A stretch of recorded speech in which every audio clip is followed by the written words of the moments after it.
सुप्रभात बच्चों आज का हमारा पाठ है 8वीं कक्षा का पाठ 15 कामचोर। तो कामचोर पाठ हमने ज्ञान सागर से रीड किया था। अब हम इसके प्रश्न उत्तर करेंगे। पहला प्रश्न है पाठ में से, अब्बा मियाँ ने बच्चों को किन कामों को करने के बदले में तनख्वाह देने की बात की। अब अब्बा मैया ने बच्चों को कई काम कहे थे जिसके बदले उनको तनख्वाह देने की बात कही थी।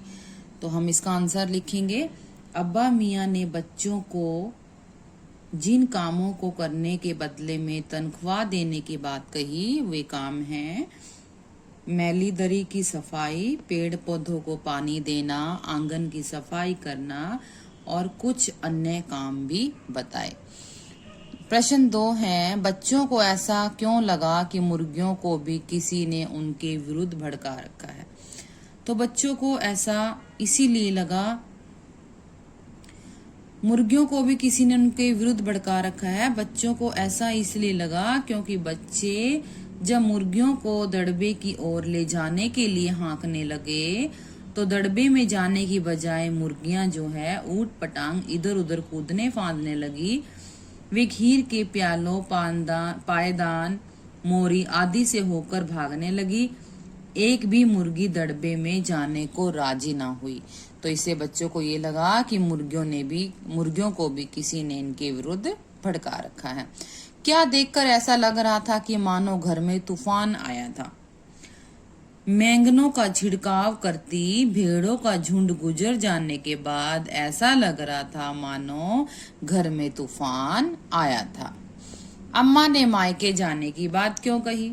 अब अम्मा ने मायके जाने की बात इसीलिए कही क्योंकि बच्चों ने काम करने के नाम पर खूब उधम मचाया था, लड़ाई झगड़ा किया था, घर का सामान इधर उधर बिखेर दिया था और इनमें से घर के लोग इससे बहुत परेशान हो गए। दूसरी ओर घर में हर जगह कीचड़, टूटे बिखरे बर्तन, भेड़ों की मेंगने, गंदे कपड़े आदि बिखरे पड़े थे क्योंकि अम्मा ने बच्चों को काम करने के लिए कहा था और बच्चों ने काम की जगह पर घर में तूफान मचा दिया था। तो अम्मा ने कहा कि अब मैं मायके जा रही हूँ।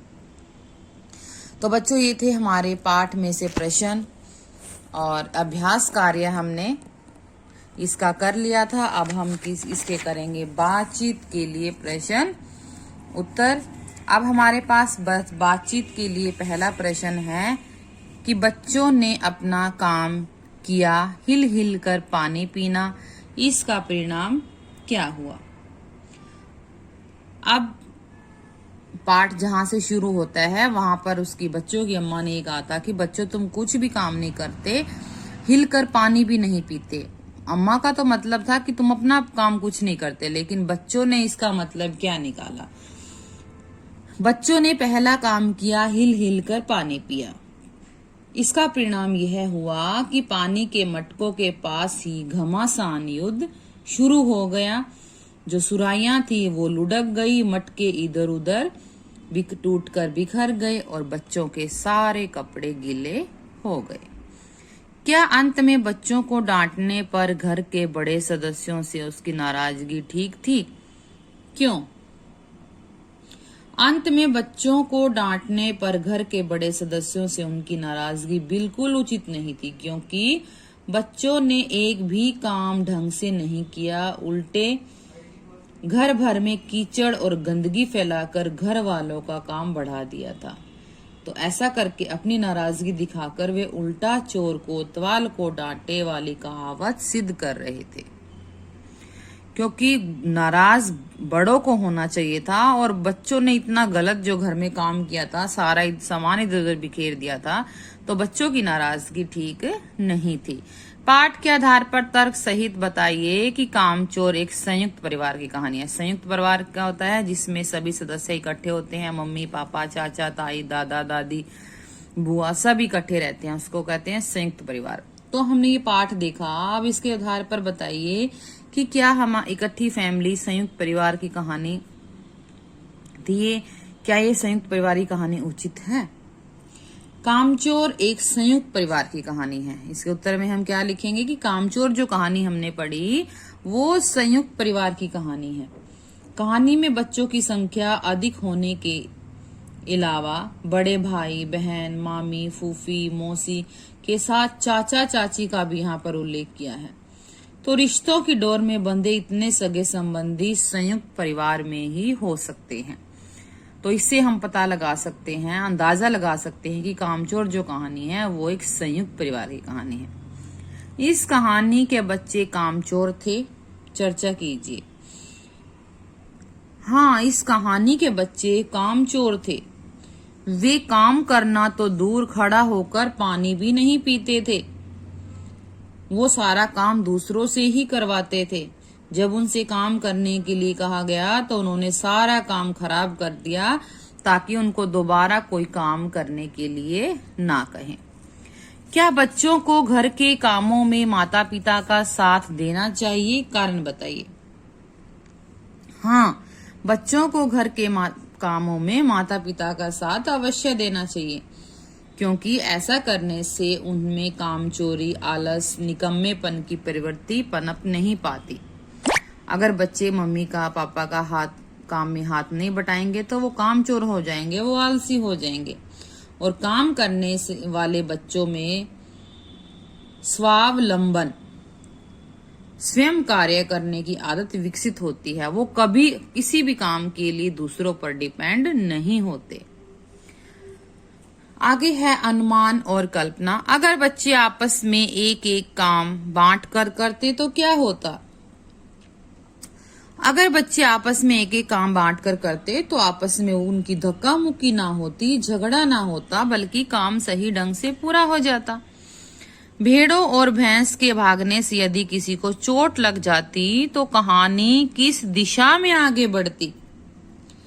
यदि भेड़ों और भैंस के भागने से बच्चे को चोट लग जाती तो कहानी जो है वो अस्पताल की दिशा में बढ़ती।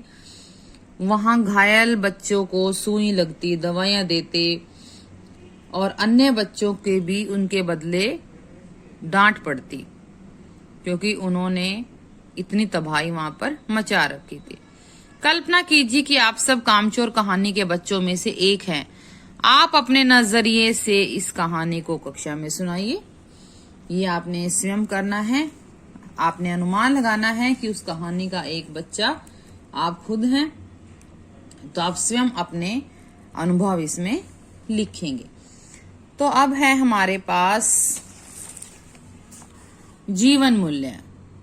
सारा घर धूल से अट गया, सब लोग नल पर टूट पड़े, कुछ बच्चे कीचड़ में लथपथ हो गए, घर में तूफान उठ खड़ा हुआ। बच्चों के काम करने का तरीका ठीक था या नहीं? बच्चों के काम करने का तरीका बिल्कुल भी ठीक नहीं था। वो इस तरह काम करने से काम बनने की बजाय खराब हो जाता है। काम को सफलता पूर्वक करने का क्या तरीका होना चाहिए? काम को सफलता पूर्वक करने का तरीका यह होना चाहिए कि काम को बच्चों की योग्यता के अनुसार उनको बांट देना चाहिए काम। और ऐसा काम जब बच्चे को काम बांट दिया जाता है तो बच्चों पर उस काम करने की जिम्मेवारी आ जाती है। और एक काम को एक या दो बच्चों को ही देना चाहिए ताकि बच्चे उस काम के प्रति अपनी जिम्मेदारी समझते हुए उसको सही ढंग से कर सके। तो बच्चों, आज हमारा टॉपिक डिस्कस कर लिया हमने पूरा कंप्लीट। तो आप अब नोटबुक कंप्लीट करेंगे। अगर आपको कोई भी क्वेरी है, कोई भी डाउट है, किसी भी क्वेश्चन में प्रॉब्लम आती है तो आप मुझसे पूछ सकते हैं। धन्यवाद।